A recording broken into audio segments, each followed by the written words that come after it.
Hey, what's up, folks? Welcome back to the Nerdcast with Omar again. How you doing, Omar? I'm doing. Have you killed any L's recently? No, I'm not really. I Have you, make my characters as elves because it's better than being the fucking humans. have you slaughtered any goblins on Baldur's Gate 3 recently? Well, yeah, but that's because they were evil, not because they were goblins. So you weren't role playing and LARPing as the Imperium of Man like I was. See, that's cool and all, but my character was a tiefling, and that means the Imperium of Man would want me dead anyways. So, How do you, how do you feel about Karlach? based.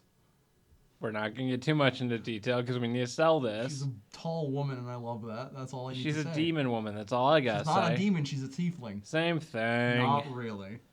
Okay. Especially since most tieflings did not choose to become how- tieflings and how were you- instead sucked into Avernus. Whatever. How are you feeling about B3 right now, Baldur's Gate 3 right now? Where are you doing the game? How do you feel about it? It's been a fat while since I've played, but really, really, really fun game. One of the very few turn-based games I can actually tolerate in a personal situation because I'm not a very patient person. I am enjoying the very free nature of the game. It's got a lot of options to you, so many options that Bethesda would cry looking at the amount of options that they've given you in this game. And that's I went on like a 10-minute rant about the game, and I didn't even get past the character creation part of the game. 10 minutes, and I was just talking about character creation. So how'd you handle the Tiefling village? I helped them because they are innocent people who do not deserve to be murdered by goblins and an upstart god. So are you lawful good, chaotic good, Lawful chaotic good? evil? No, because I do not follow laws. I do what as I please, and So no one can chaotic good. stop me. Not chaotic good either. Neutral good. Okay. I do the good for the people, but I will not allow laws to stop me. What are you? What god are you worshiping right now? I'm not playing as a cleric, so that's not an option. All right. I'm playing as a Oath of Vengeance paladin. Nice. It's great. Who's your favorite character so far? Karlach. And if it wasn't Karlach, it would probably be Will, because I find him pretty cool. What about the alien woman? The Gith, I left her in the cage. You sadistic. She's a Gith Yankee. She'd probably do the same to me. I mean, she's kind of hot. Not really. She's got a frog face. Look, when you get Nose is way too small, way too high up. What about Shadowheart? Shadowheart? Yeah. I like her. She casts guidance whenever I need to make a roll, and that's it. She doesn't hit attacks ever in combat. 75% chance, and she'll always miss. She heals me every now and again, but it's not worth much when enemies do the exact same amount of damage she heals every time she heals me. How do you think Baldur's Gate 3 holds up to all the other main RPG publishers right now and all the main playing games out there right now in the market? At the current market, pinnacle. The absolute top. Because no one else comes close to offering the amount of diversity of gameplay and storytelling as Baldur's Gate 3. You know the drow lady in the goblin camp? Yeah. She's a possible companion. Really? Yes, and a possible romance option. Damn. That's something that a lot of people don't realize because they wouldn't actually go for the option of helping the goblins. Yeah. But she's both a romance option, a companion, and you can actually sort of divert her away from the upstart god in the game. The Mind Flayer god. The absolute or whatever the hell. I'm not entirely sure what it is, but it's not going to win. I'll tell you that much because I'm the protagonist of the story. Yeah, anime protagonist strength in her side.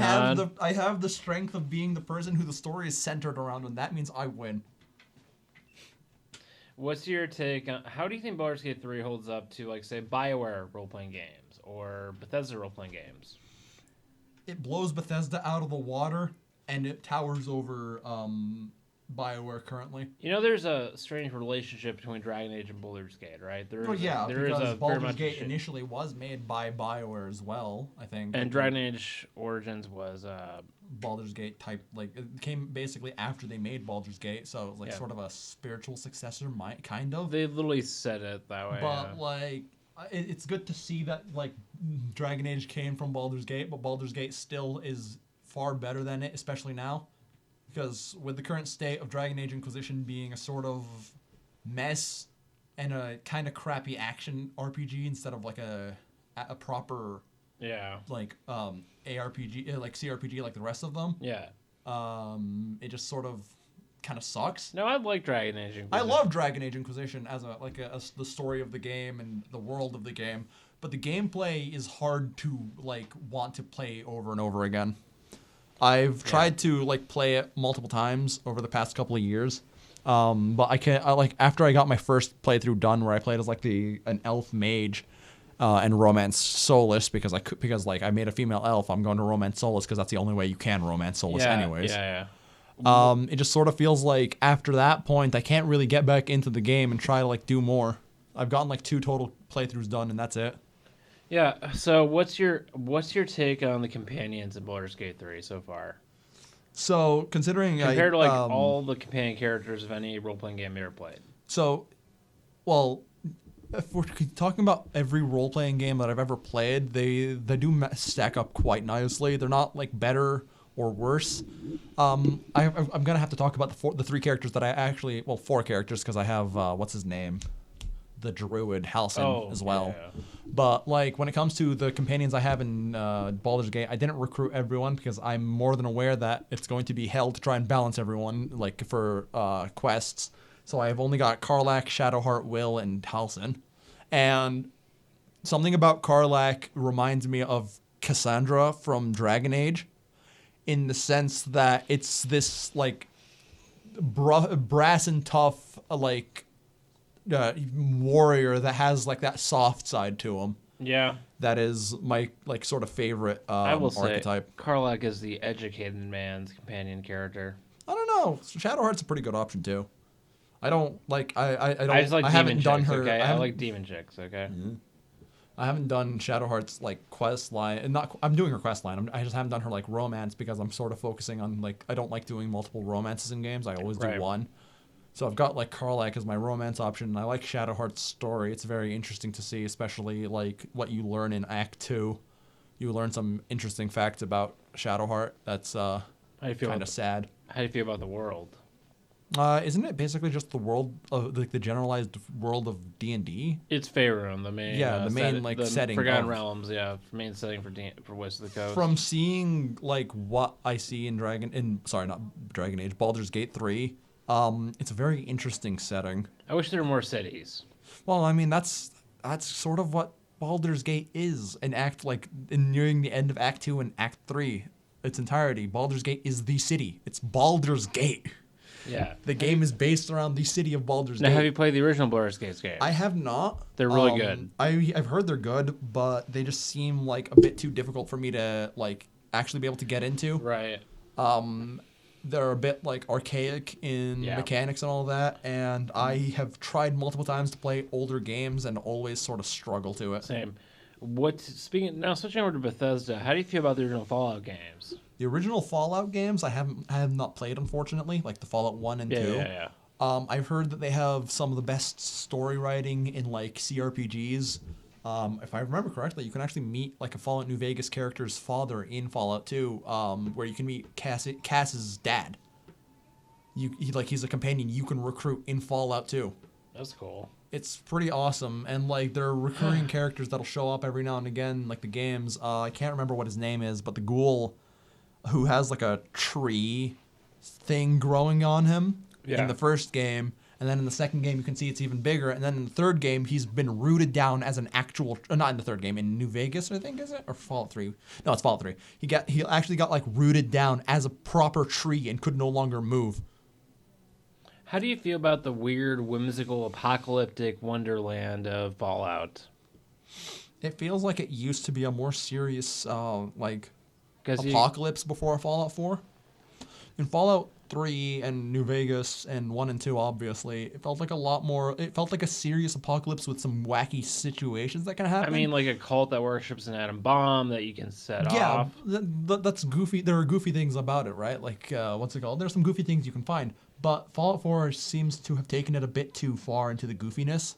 Yeah. Like, I love some of the companions in Fallout 4, but like, Strong, for example, is way too goofy of a companion. Right. He wants to find the human milk of kindness that makes humans stronger, which is a stupid thing. Honestly, it's like I don't know. I feel like they went too far into the goofy standards of Fallout and not enough into the serious standards. Because like you'd think a story of trying to find your son who's been kidnapped and like taken off your dead spouse's arms would be a bit of a more serious story, and it feels like there's not much seriousness Who's to your it. favorite faction throughout the games? Like Fallout? Yeah, favorite Fallout faction. When I played Fallout 4, my favorite faction was the Institute because they gave me free medical care. New California Republic. I don't like the NCR. They're stupid. I mean, they're overextending. They're the best option in the post-apocalyptic wasteland. No, they're not. Don't say the Brotherhood of Steel. Dang the Brotherhood of Steel is a bad option too. Every single option is a bad option. It just depends on what's the least of the bad options. And honestly, in the case of New Vegas, it's House. Yeah. House is the only one who will keep shit running as it was, which is decent enough. It's not a perfect solution. Yeah. But it's better than anarchy in the situation of a free Vegas, because that that's going to collapse after a short while. Yeah. The NCR is going to stretch themselves out too far and die, and the Legion is the Legion. They're a bunch of murderers and terrible people all over. They're a modern day Tilda Huns or Mongol army. Though they're literally the Romans, but worse. It sucks. Yeah. Okay, switching topics now. What's your take on the Elder Scrolls games? What do you like most about Elder Scrolls, and what's your history with Elder Scrolls? So my history with Elder Scrolls started, like many Elder Scrolls, like modern Elder Scrolls fans, started with Skyrim. Especially like after it launched, my brother bought it on the PS3, and he got the two like good DLCs. Yeah. He got Dawnguard, and he got what's the other one? Dragonborn. He never got Hearthfire because Hearthfire is like whatever. Yeah. And I remember like loving the game a lot. And then when it came out on PS4, I ended up like buying a copy because I no longer had my PS3 and I no longer had Skyrim anymore. And my computer at the time could not run Skyrim for the life of it. Yeah. So I got a copy of it on PS4 and ended up playing it a lot. And I remember like modding the hell out of it with whatever like Sony mods were allowed because Sony was a lot more stringent on mods than Microsoft was. So like the mods couldn't change textures or add things out. They had to like work within the constraints of the actual game engine. Yeah. And it kind of sucked because a lot of the mods were very simple. They could have been a lot better. But like it was still pretty fun to do, especially since like I had modded it to be a more like challenging experience, slower movement speed, more methodical combat. And then when I actually like got around to getting a computer that could run it, I had like 160-ish mods. Right. And all of it was basically serving the one purpose of making it a more slow experience. Milk and honey. I don't know what that means. Just ignore it. It's a really creepy mod. I haven't checked it. I'll have to. If it's creepy in the way that I hope it is, I'll check it out. If it's creepy in the way that I think it is, because of most Bethesda modders, I'm not going to check it out. Okay, what's your take on what's your favorite Elder Scrolls world to explore? Favorite Elder Scrolls world to explore? I'd have to say Morrowind for how alien it is. Yeah. I love, I love playing like the Elder Scrolls games and exploring them. Morrowind is an incredibly alien place, which is fun to explore.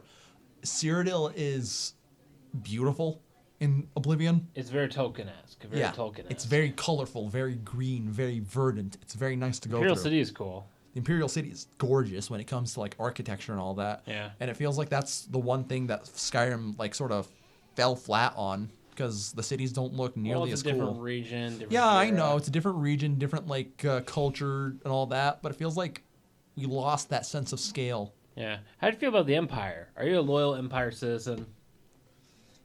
In Skyrim, I am, but I don't really care for them. They're the rightful rulers of Tamriel. They are not. They stole it from the aliens first and foremost. Hey, we didn't steal it from the elves. They stole it. They killed the elves. Enslaved us first. The elves had it coming. The elves had it coming, okay? Sure, pal. The elves had it coming. The elves were living their lives peacefully in Skyrim, and then friggin' Ysgramor shows up and is like, hey, your land, mine now. Just like every European settler. You know what I really like about Elder Scrolls? The fantasy racism. I mean, I don't know. It makes the world interesting. It makes the world interesting. It's funny. It does give a bit of interestingness to the world. Like, look at the Nords. Look how racist they are. But look how you have to earn their respect. Yeah, sure. You can earn their respect, or you can be like the poor friggin' dark elves in what's it called, Windhelm, who are just trying to live their lives day to day and keep having to deal with Nords shitting on them. I think the race politics of Tamriel is a very good narrative. It's a decent narrative. I don't know if it's good for role playing. It's good for role playing. I feel like it's a bit too generic. What race do you like most in Elder Scrolls? What's your favorite species? species? I don't know. Don't say Argonian. Don't say Argonian. Don't say your favorite's Argonian. You play Argonians in every Elder Scrolls games. Don't look at me like that. You know I'm right. Look at your ESO and Oblivion characters. I ain't no Scaly. Yeah, sure, buddy. I ain't no Scaly. You literally self-admitted it to it before. Okay, and I do play a Dragonborn on Baldur's Gate 3, so I guess I am a Scaly. Yeah, that's what I thought. Anyhow, I don't like the Argonians or the Khajiit because I don't like playing as the beast races, but I do like the fact that the Khajiit get that plus damage to their unarmed. That's kind of fun. I think unironically, the most fun race that I've found to play is actually High Elves because I like that magic strength they get. Right.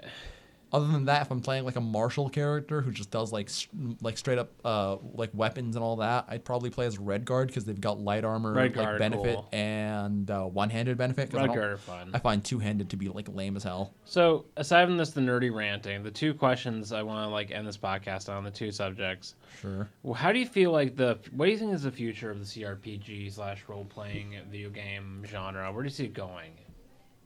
I don't know where I see it going because that's a bit too like what's it called? There's too much variance in the gaming market. However, I do want to mention one thing about the fact that like Baldur's Gate 3 is basically the it's what's the word for it? Indie? No, not that. It's the like new standard. It should be the new industry standard, honestly. Baldur's Gate 3 has proven without a doubt that people are looking for deeper, more meaningful experiences. Baldur's Gate 3 has managed to hold 200,000 players since its launch, and when it was launched, and its overall peak was 800,000 people playing at the exact same time. And now there are still 200,000 people playing the game.